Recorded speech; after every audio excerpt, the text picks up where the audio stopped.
ಬ್ಯಾಂಕ್ಗಳ ಹಾವಳಿಯಿಂದ ರೈತರನ್ನ ರಕ್ಷಿಸಿ ಎಂದು ತಾಲೂಕು ರೈತ ಸಂಘದ ಅಧ್ಯಕ್ಷ ನರಸಿಂಹ ರೆಡ್ಡಿ ಅವರ ನೇತೃತ್ವದಲ್ಲಿ ತಹಸೀಲ್ದಾರ್ ವರದರಾಜು ಅವರಿಗೆ ಮನವಿ ಪತ್ರವನ್ನ ನೀಡಲಾಯಿತು. ಈ ಸಂದರ್ಭದಲ್ಲಿ ಮಾತನಾಡಿದ ತಾಲೂಕು ರೈತ ಸಂಘದ ಅಧ್ಯಕ್ಷ ನರಸಿಂಹಾರೆಡ್ಡಿ ಅವರು ಮಾತನಾಡ್ತಾ, ನಮ್ಮ ತಾಲೂಕು ಬರಪೀಡಿತ ಪ್ರದೇಶವಾಗಿದ್ದು ಸಕಾಲಕ್ಕೆ ಮಳೆ ಇಲ್ಲದೆ ರೈತರು ಸಂಕಷ್ಟ ಎದುರಿಸುತ್ತಿದ್ದಾರೆ. ಬೆಳೆ ಸಾಲಕ್ಕಾಗಿ ಹಲವು ಬ್ಯಾಂಕ್ಗಳಲ್ಲಿ ರೈತರು ಸಾಲ ಪಡೆದಿದ್ದಾರೆ. ಕರ್ನಾಟಕ ಬ್ಯಾಂಕ್ ಹಾಗೂ ಕರ್ನಾಟಕ ಗ್ರಾಮೀಣ ಬ್ಯಾಂಕ್ಗಳಲ್ಲಿ ಸಾಲ ಪಡೆದ ರೈತರಿಗೆ ಈ ಎರಡೂ ಬ್ಯಾಂಕ್ಗಳು ಸಾಲ ವಸೂಲಾತಿಗಾಗಿ ಮೈಕ್ರೋ ಫೈನಾನ್ಸ್ಗಳಿಗಿಂತಲೂ ಹೆಚ್ಚಿನ ಹಿಂಸೆ ನೀಡುತ್ತಿದ್ದಾರೆ. ಸಾಲ ಪಡೆದಂತಹ ಪ್ರತಿಯೊಬ್ಬ ರೈತರಿಗೂ ನೋಟಿಸ್ ನೀಡುತ್ತಿದ್ದು ನ್ಯಾಯಾಲಯಕ್ಕೂ ಸಹ ಹಾಕಿದ್ದಾರೆ ಮತ್ತು ಮನೆಯ ಬಳಿ ಹೋಗಿ ಮನೆ ಮತ್ತು ಜಮೀನನ್ನ ಜಪ್ತಿ ಮಾಡುವುದು ರೈತರಿಗೆ ಬೆದರಿಕೆಯನ್ನ ಹಾಕುತ್ತಿದ್ದಾರೆ. ರೈತರು ಪ್ರಶ್ನಿಸಿದರೆ ಬ್ಯಾಂಕಿನ ಸಿಬ್ಬಂದಿ ಬಾಯಿಗೆ ಬಂದ ಹಾಗೆ ಮಾತನಾಡುತ್ತಿದ್ದಾರೆ. ಸಾಲ ಪಡೆದ ರೈತರಿಗೆ ಕಿರುಕುಳ ನೀಡಬಾರದು ಎಂದು ಆದೇಶವಿದ್ದರೂ ಸಹ ಅದನ್ನ ಲೆಕ್ಕಿಸುತ್ತಿಲ್ಲ. ಅದರಿಂದ ಜಿಲ್ಲಾಧಿಕಾರಿಗಳು ಮತ್ತು ತಾಲೂಕು ಆಡಳಿತಾಧಿಕಾರಿಗಳು ಇದರ ವಿರುದ್ಧ ಕ್ರಮ ಕೈಗೊಂಡು ರೈತರಿಗೆ ನ್ಯಾಯ ಒದಗಿಸಿಕೊಡಬೇಕು ಎಂದು ಮನವಿಯನ್ನ ಮಾಡಲಾಗಿದೆ. Anil Yadav, NKS TV4 news, Pavagada. ನಷ್ಟವಾದಂಥ ಬೆಳೆಗೆ ಆಗಲಿ ಪರಿಕರಣಗಳಿಗಾಗಲಿ ಮತ್ತು ದನಕರುಗಳು ಸುಟ್ಟು ಕರಗಲಾದರೂ ಕೂಡ ಸರ್ಕಾರ ಕರಡೆ ಇಟ್ಟು ಏನು ಒಂದು ಇವತ್ತು ಪರಿಹಾರವನ್ನು ನೀಡ್ತಾ ಇಲ್ಲ. ಯಾಕೆ ನೀಡ್ತಾ ಇಲ್ಲ? ಇವತ್ತು ದೇಶಕ್ಕೆ ಅನ್ನ ಕೊಟ್ಟಕ್ಕಂಥ ರೈತ ಕೋಟ್ಯಾಂತರ ರೂಪಾಯಿ ಬಂಡವಾಳ ಇಟ್ಟು ಇವತ್ತು ಬೆಳೆಯನ್ನು ಬೆಳೆದಿದ್ದಾನೆ. ಅಗ್ನಿ ಅವಘಡಕ್ಕೆ ಸಿಕ್ಕಿ ಎಲ್ಲ ನುಣ್ಣಗೆ ನಾಶ ಆಗಿ ಬೆಂಕಿಯಲ್ಲಿ ಸುಟ್ಟೋದ್ರೂ ಕೂಡ ಇವತ್ತು ಅಲ್ಲಿ 101ಗೆ ಇವತ್ತು ಅಗ್ನಿಶಾಮಕ ದಳಕ್ಕೆ ಫೋನ್ ಮಾಡಿದರೆ ಒಂದು ಅಗ್ನಿಶಾಮಕ ವಾಹನ ಇದೆ. ಆ ಒಂದು ಇಡೀ ತಾಲೂಕಲ್ಲಿ ಬೆಂಕಿ ಬಿದ್ದಿದ್ರೆ ಯಾವ ಮಳೆ ಹೋಗೋಕ್ಕಾಗುತ್ತೆ? ಆದ್ದರಿಂದ ಸರ್ಕಾರ ಮತ್ತು ಮಾನ್ಯ ಶಾಸಕರು ಎಚ್ಚೆತ್ತುಕೊಂಡು ಈ ಕೂಡಲೇ ಅಗ್ನಿಶಾಮಕ ದಳಕ್ಕೆ 2-3 ವಾಹನಗಳಾದರೂ ಪಾವಗಡ ತಾಲೂಕಿಗೆ ಬರಬೇಕು. ಮತ್ತು ಆಕಸ್ಮಿಕ ಅಗ್ನಿ ಅವಘಡಗಳಿಗೆ ಇಮ್ಮಿಡಿಯೇಟ್ ಪರಿಹಾರ ಕೊಡಬೇಕು. ಇದ್ರೆ ಉಗ್ರ ಹೋರಾಟವನ್ನು ಮುಂದೆ ನಾವು ತಗೊಳ್ತೀವಿ, ಸರ್ಕಾರದ ವಿರುದ್ಧ ನಾವು ಹೋರಾಟ ಮಾಡ್ತೀವಿ ಅಂತ ಈ ಸಂದರ್ಭದಲ್ಲಿ ಅಂತ ಈ ಮಾತನ್ನು ಮುಗಿಸಿ. ಪಾವಗಡ ತಾಲೂಕು ರೈತ ಸಂಘದ ವತಿಯಿಂದ ತಾಲೂಕು ಆಫೀಸ್ ತಹಸೀಲ್ದಾರ್ ಅವರ ಕಚೇರಿಯಲ್ಲಿ ಪ್ರತಿಭಟನೆಯನ್ನು ಹಮ್ಮಿಕೊಂಡು ಇವತ್ತು ಮನವಿಯನ್ನು ಸಲ್ಲಿಸಿದ್ದೀವಿ.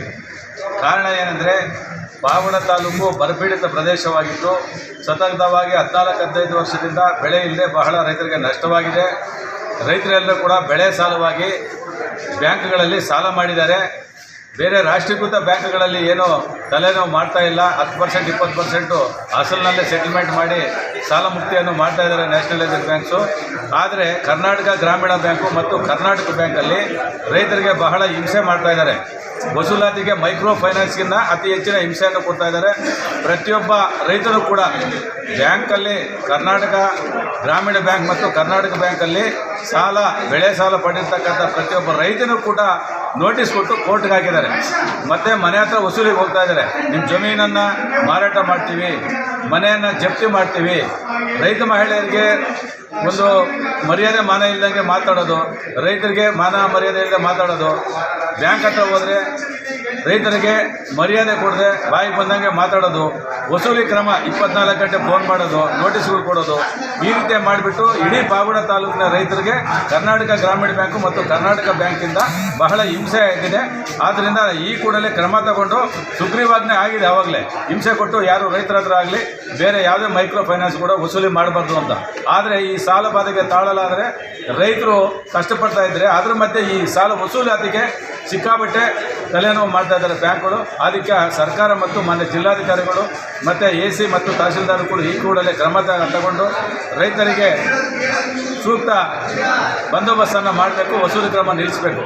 ಎರಡನೇದು, ತಾಲೂಕಲ್ಲಿ ಬೇಸಿಗೆ ಜಾಸ್ತಿ ಆಗಿದೆ, ಹುಲ್ಲು ಒಣಗಿದೆ, ಹೊಲಗಳಲ್ಲಿ ಬೆಳೆಗಳಿಗೆ ಬೆಂಕಿ ಬಿದ್ದು ಸಿಕ್ಕಾಪಟ್ಟೆ ಅಗ್ನಿ ಅವಘಡಗಳನ್ನು ನಡೀತಾ ಇದ್ದಾವೆ.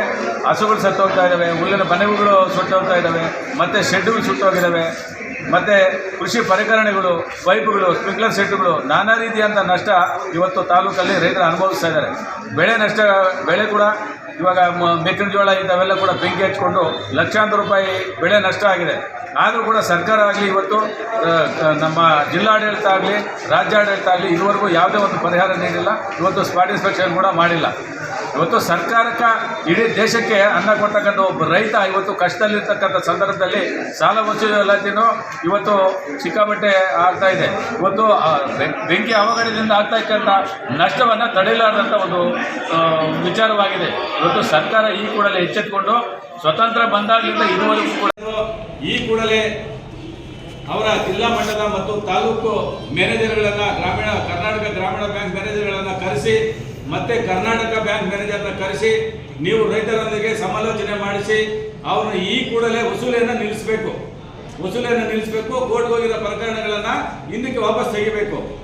ಒಂದು ಸತಿ ಒಬ್ಬ ರೈತನ ಕೋರ್ಟ್ಗೆ ಕಳಿಸೋದಂದ್ರೆ 50,000, 60,000, 70,000 ರೂಪಾಯಿ ನೀವು ಪೆನಾಲ್ಟಿ ಕಟ್ಟಬೇಕು ಅಂತ ಇವತ್ತು ಕೋರ್ಟ್ನ ಒಂದು ಫೀಸ್ಗಳನ್ನು ತೋರಿಸ್ತಾ ಇದ್ದಾರೆ ಇವತ್ತು ಬ್ಯಾಂಕ್ನವರು. ನಾವು ತಡೆಯಲಾದಂಥ ಒಂದು ಹಿಂಸೆ ಆಗ್ತಾ ಇದೆ.